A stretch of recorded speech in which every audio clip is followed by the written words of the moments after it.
groet nie. Ek is Here dankbaar dat my stem gehou het. Hy was besig om weg te gaan na vir 'n oomblik.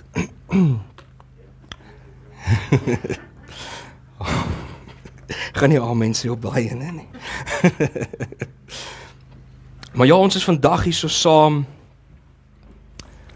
want in 1838 in Desember besef die voortrekkers dat hulle voor 'n vyand staan wat baie groter as hulle is, van ongeveer, hulle sê 10 tot 16.000 Zulus, en hulle besef op baie oomblik dat hulle nie hulle self kan red nie, en dat hulle nie self daai geveg sal kan wen nie. Maar hulle besef een ding, dat die God wie hulle aanbid, vir hom niks onmoontlik is nie. En dit is toe hulle tot hom nader, en dit is toe die gelofte ontstaan het, 'n belofte wat hulle aan die Here maak, en van die 9de Desember af 1838 het hulle dit elke dag bely voor die Here, hulle afhanklikheid bely voor die Here. Dis hoekom ons hierso ook vandag is, om ons afhanklikheid tot vandag toe nog vir God te sê, Here, ons is afhanklik van U, Here, ons kan nie sonder U lewe nie, Here. En dit is al 187 jaar later, en ons herdenk dit nog steeds, en dit is vir my wonderlik om te sien, dat ons as 'n volk die belofte hou.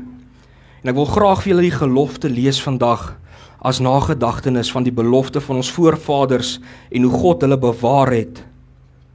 En julle kan dit saam met my lees, dit behoort daar op die skerm ook te wys. Hier staan ons voor 'n heilige God, van hemel en aarde, om 'n gelofte aan hom te doen, dat as hy ons sal beskerm, en ons vyand in ons hand sal gee, ons die dag en datum, elke jaar as 'n dankdag, soos 'n Sabbat tot sy eer sal deurbring, en dat ons 'n huis tot sy eer sal oprig, waar dit hom behaag, en dat ons ook aan ons kinders sal sê, dat hulle met ons daarin moet deel, tot nagedagtenis, ook vir die opkomende geslagte, want die eer van sy naam sal verheerlik word, deur die roem en die eer van oorwinning aan hom te gee. Amen. En toe ek weer dit lees en ek begin nadink oor die voortrekkers, besef ek hoe kosbaar hulle verhouding met die Here was. Hoe lief hulle vir die Here was, dat hulle hele lewe om God gedraai het.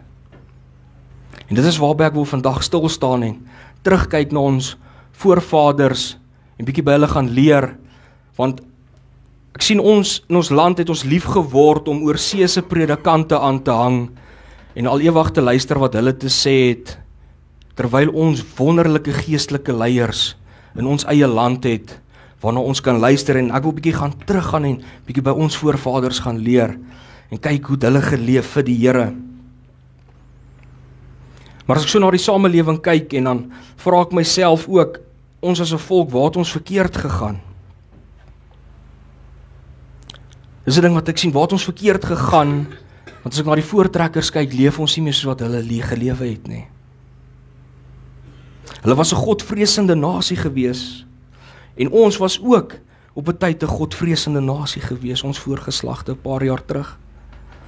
En as ek nou kyk, dan wonder ek waar het ons verkeerd gegaan, want ons het in 'n losbandige volk verander. En ons het hoogmoedig geraak. En ons stel nie meer God eerste soos wat hulle God eerste gestel het nie. Ons het tot op daai punt gekom, wat ons nie eers op 'n Sondag meer vir 'n uur wil kerk toe kom nie.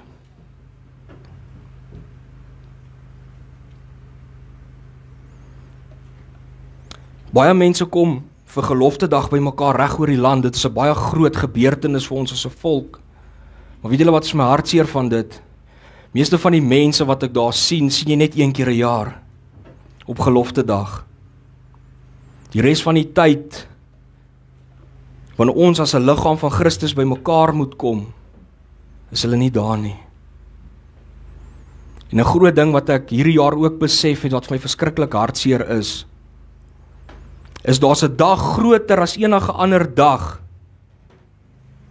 En dit is die dag toe ons God mens geword het en vir ons kom sterf het aan 'n kruis.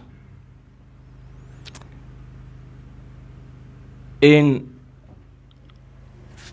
toe ek hierdie pas naweek wat verby is hierdie jaar gekyk het hoe min mense in die kerk is, dan vra ek myself, hoe belangrik is daai dag dan nou nog werklik vir ons? Want dit is die grootste dag wat daar ooit kon wees. As Jesus Christus nie vir ons kom sterf het nie, was daar nie hoop vir ons voorvaders gewees nie, en dan was daar ook nie hoop vir ons gewees vandag nie. Maar ons vergeet om vir God dankie te sê, dat hy sy enige gebore seun gestuur het, vir ons elkeen, en dat elkeen van ons wat in hom glo nie verlore sal gaan nie, maar die ewige lewe kan hê.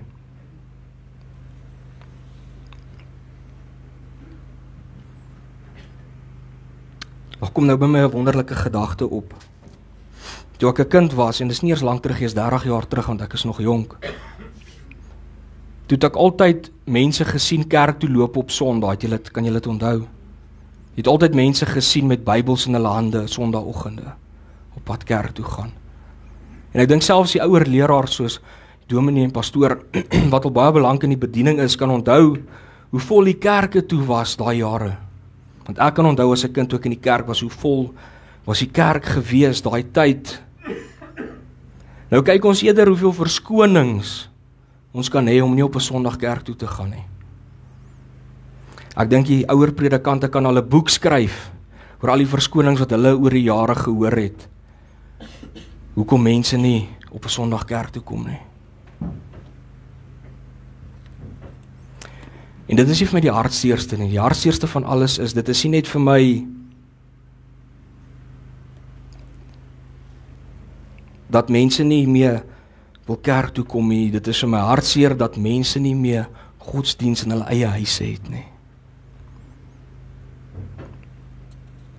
En ek dink, ek wil vandag bietjie my mengels uittoets en sê, kom ons kol 'n spyt vandag. En ons praat bietjie eerlik met mekaar. En dan vra ons onsself af, hoe gereeld het ons wat hier sit vandag nog godsdiens in ons eie huise?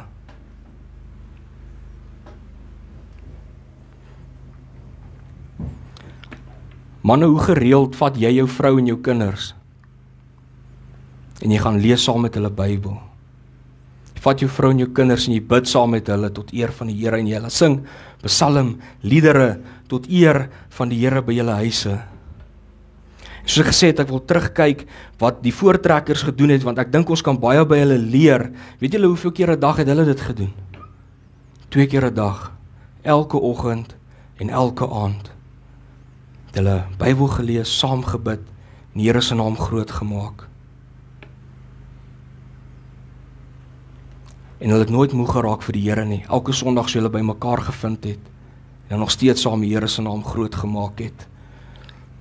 Dan wonder ons hoekom huisgesinne uit mekaar val, want ons mans is nie meer die hoof en die priester van ons huise nie.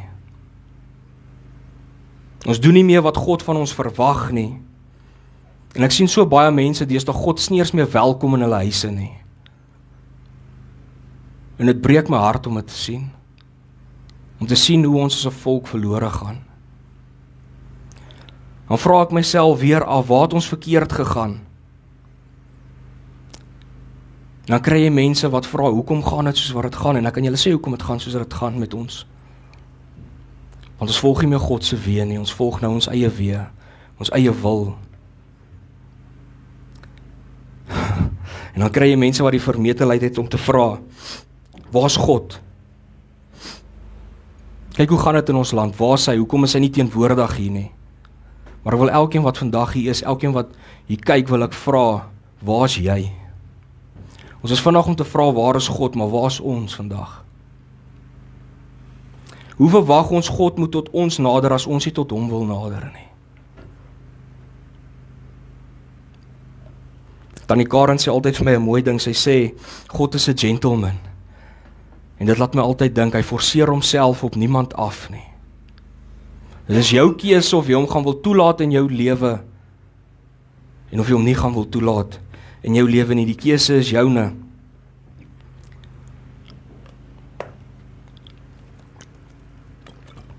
Nog 'n ding waaroor ek wil gesels, pastoor Gert sê vir my 'n interessante ding, so ruk terug toe ons oor gelofte dag praat en hy het vanoggend waaroor gebid ook. Hy sê daai dag van Bloedrivier moes daai manne en vroue mekaar vergewe het daai dag. Hulle moes mekaar in die oë kyk en gesê het ek is jammer wat ook al hulle aan mekaar verkeerd gedoen het, want ons is maar mense, ons maak mekaar maar kwaad en ons stel mekaar te leer. Dit is maar hoe dit is, ons niemand is perfek nie. Maar daai mense moes daai dag 16 Desember 1838 mekaar vergeef het, want hulle het nie geweet of hulle mekaar weer die volgende dag gaan sien nie.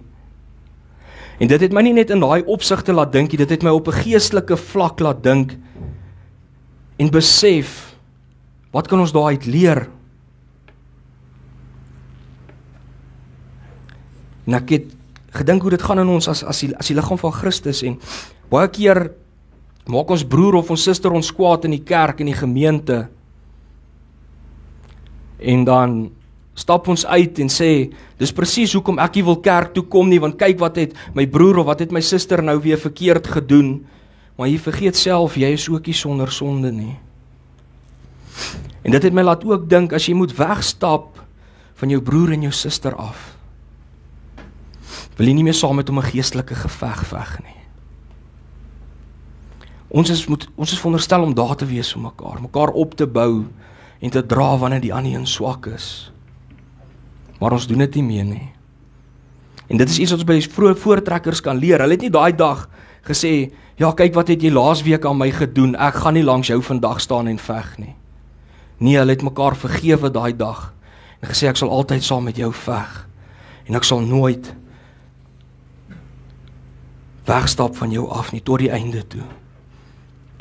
En ek dink net so kan ons daaruit leer as die liggaam van Christus, dat ons saam met mekaar moet staan, deur ons daaglikse struikelblokke, ons daaglikse gevegte, mekaar versterk, en daar wees in mekaar en besef, ons almal het foute, ons niemand is perfek nie. Ons kan moet daar wees vir mekaar. As julle julle Bybels het, dan wil ek hê ons moet blaai daar na Jakobus 4 vers 8 tot 10.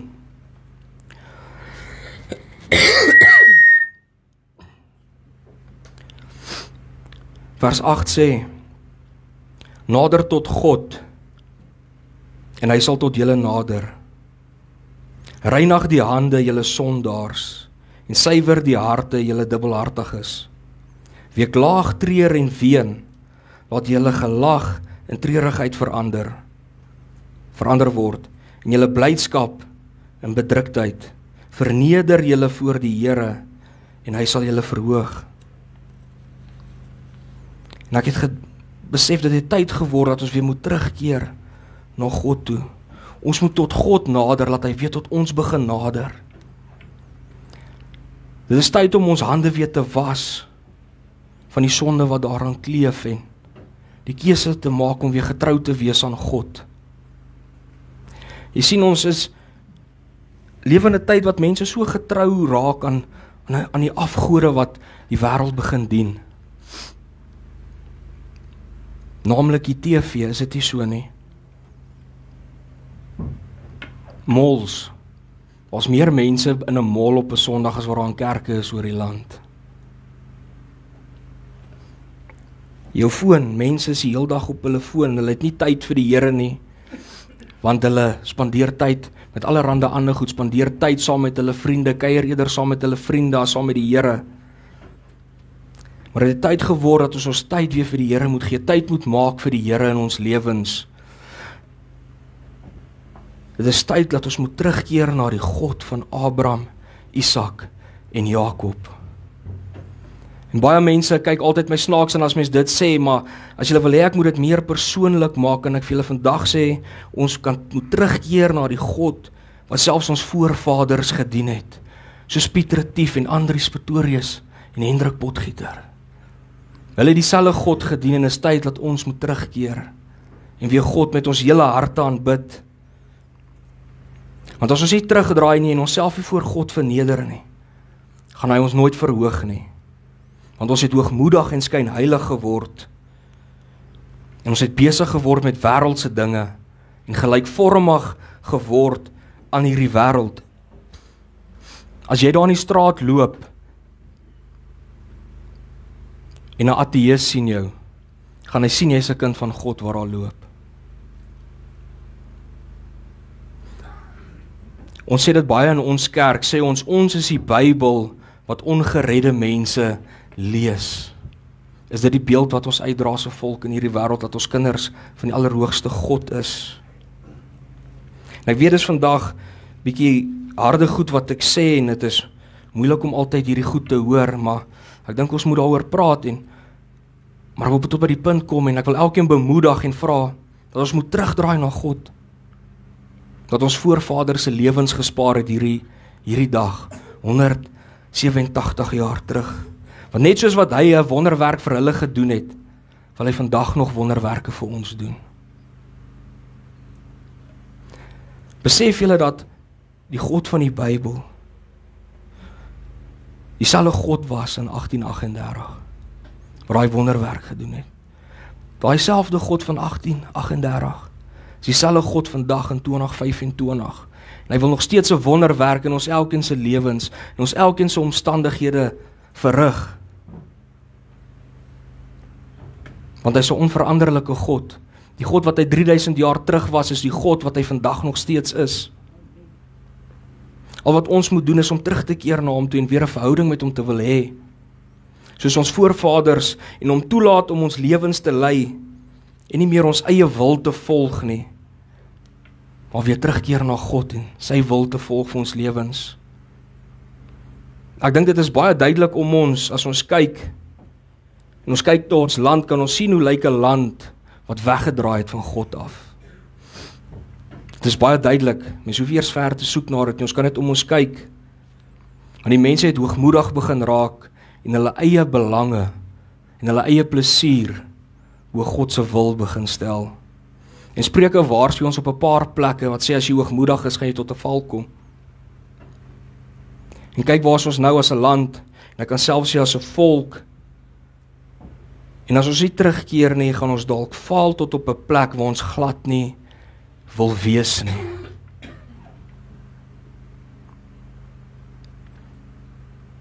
So al hoe dit gaan verander is, as ons elkeen vandag 'n keuse maak.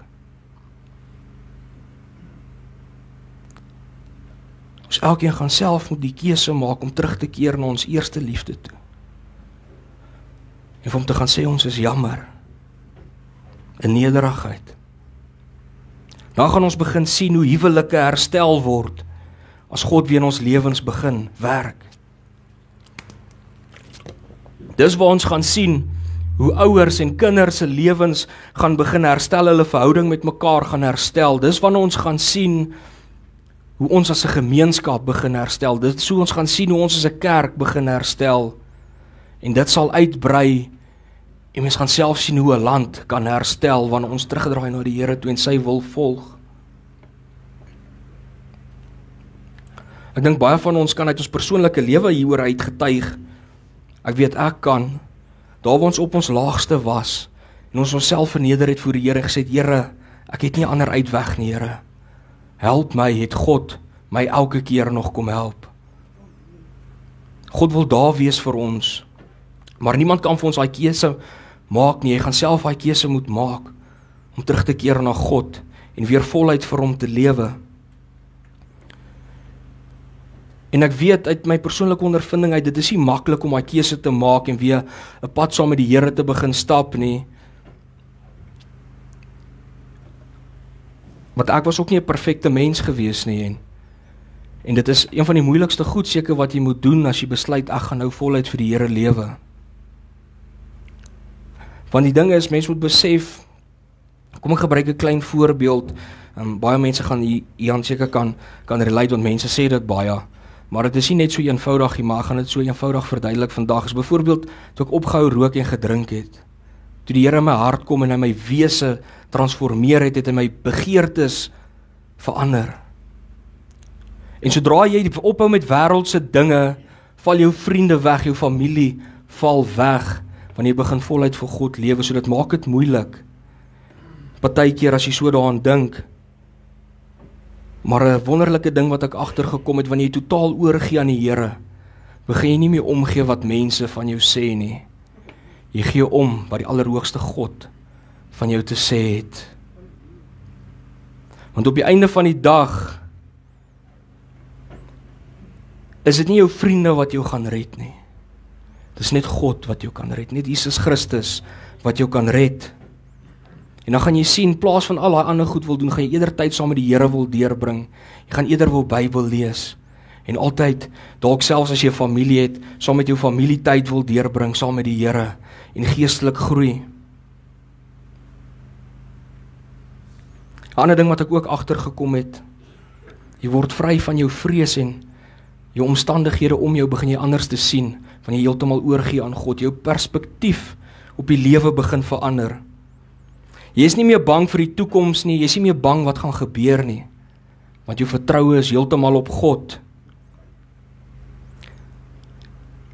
'n Ding wat ek ook op daai punt besef het, jy kry baie mense, as jy met mense praat, hulle is bang om dood te gaan. Toe ek my hele lewe aan God oorgee, daai vrees tot om te sterf, weg te gaan, want ek het toe begin besef wat Paulus sê, as jy afwesig in die vlees is jy by God. En baie keer gaan ons ook deur swaar kry en storms, en wanneer jy waarlik God in jou lewe het, kyk mens selfs anders na daai swaar kry. Mens vra nie meer altyd die vraag, hoekom moet dit altyd met my gebeur nie? Nee, mens kyk na daai storm en jy kan begin vra, hoe wil God my ontmoet in hierdie storm? Hoe wil God my gebruik deur hierdie storm? Hoe wil God hê moet ek ander of iemand anders te liefde betoon in hierdie storm? Want een ding wat ons moet besef, al woed 'n storm in ons lewens, God is saam met ons in die boot en ons hoef nie te vrees nie. Dan kan 'n mens na die storm kyk en dink, wat kan ek eerder hieruit leer? In plaas daarvan om altyd bang te wees. Nog 'n ding, as jy oorgee aan God en jy begin lief word vir mense wat jy nooit altyd voor lief was nie. Selfs mense wat jy gehaat het, begin jy voor lief word. Selfs vir jou vyande begin jy voor lief word. Want die vrug van die Gees kom na vore wanneer God in jou lewe is.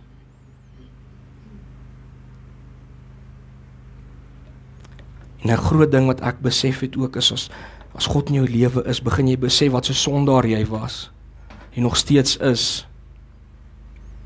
En dan wat doen hy dan? Dan gaan jou oë oop, en jy begin besef, ander mense was ook maar net 'n sondaar soos jy, en jy begin ander mense met dieselfde liefde en genade behandel, as wat Jesus Christus ons elkeen mee behandel het. Want hy het nie gekom om ons te verwoes nie, hy het gekom om verlossing vir ons elkeen te bring. Ek dink dat ek begin afsluit en ek dink, jou geluk en jou vreugde word nie meer bepaal deur jou omstandighede nie. Ek dink dit is van een van die mooiste goed as ek na mense kyk wat werklike verhouding met die Here het. Jy kan sien as hy ou siek is, jy kan sien as hy swaar kry, jy kan sien as hy finansiëel nie geld het nie. Maak nie saak wat die storm in daai persoon se lewe is nie, hy beeld nog altyd God se liefde uit in hierdie wêreld.